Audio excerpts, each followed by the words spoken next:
সন্দেশখালীতে গ্রেপ্তার জিয়াউদ্দিন মোল্লা, গ্রেপ্তার ফারুক আকুঞ্জি, দিদার বক্স মোল্লা।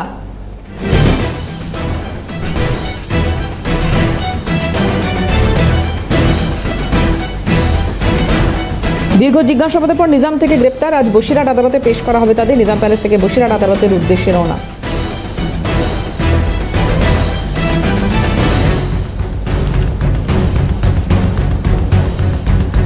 সন্দেশখালী কাণ্ডে গ্রেপ্তার জিয়াউদ্দিন মোল্লা, গ্রেপ্তার ফারুক আকুঞ্জি, দিদার বক্স মোল্লা। দীর্ঘ জিজ্ঞাসাবাদের পরে নিজাম থেকে তাদেরকে বসিরহাট আদালতে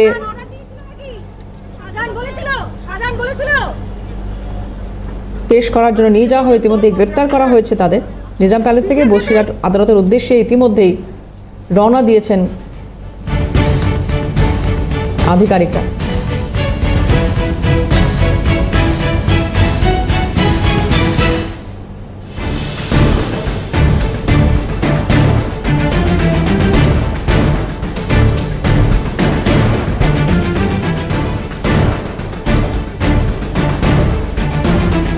সন্দেশখালী কাণ্ডে গ্রেপ্তার জিয়াউদ্দিন মোল্লা, গ্রেপ্তার ফারুক আকুঞ্জি, দিদার বক্স মোল্লা। দীর্ঘ জিজ্ঞাসাবাদের পর নিজাম থেকে গ্রেপ্তার, আজ বসিরহাট আদালতে পেশ করা হবে তাদের। নিজাম প্যালেস থেকে বসিরহাট আদালতের উদ্দেশ্যে রওনা।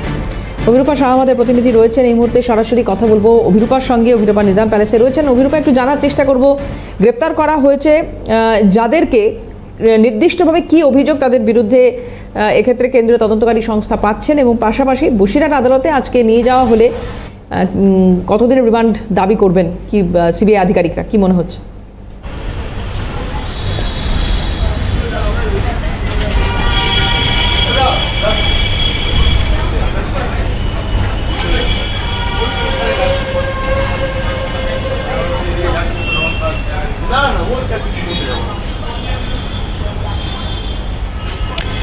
দেখো, জিয়াউদ্দিন মোল্লা যিনি মূলত পঞ্চায়েত প্রধান, গতকালকেই তাকে ডেকে পাঠিয়েছিলেন সিবিআইয়ের আধিকারিকরা। গতকাল 11:30 নাগাদ জিয়াউদ্দিন মোল্লা তিনি তার আইনজীবী সমেত এই সিবিআই দপ্তর নিজাম প্যালেসে আসেন, এবং তার সঙ্গে সঙ্গে ফারুক আকুঞ্জি, যিনি সরবেরিয়া আকুঞ্জি পাড়ার বাসিন্দা।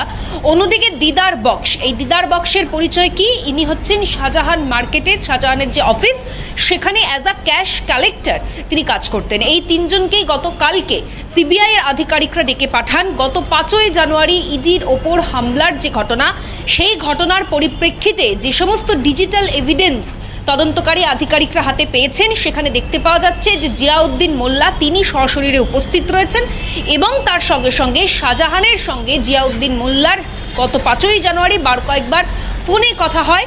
এবং যেটা সিবিআই সূত্রে খবর, যে এই জিয়াউদ্দিন মোল্লাকে ফোন করে বাইরের সমস্ত লোক বা গ্রামবাসী যারাই হোক না কেন, যে মব জমা হয়েছিল এই 1,500 থেকে 2,000 লোক, এই জিয়াউদ্দিন মোল্লার অঙ্গুলি হেননেই তিনি এই বিপুল পরিমাণ একটা মব বা লোক জমা করতে সাহায্য করেছিলেন, বা তার অঙ্গুলি হেননেই হয়েছিল। অভিরূপা, আপাতত অনেক ধন্যবাদ তোমাকে। কথা বলছিলাম অভিরূপা শাহ আমাদের সঙ্গে ছিলেন সরাসরি নিজাম প্যালেস থেকে।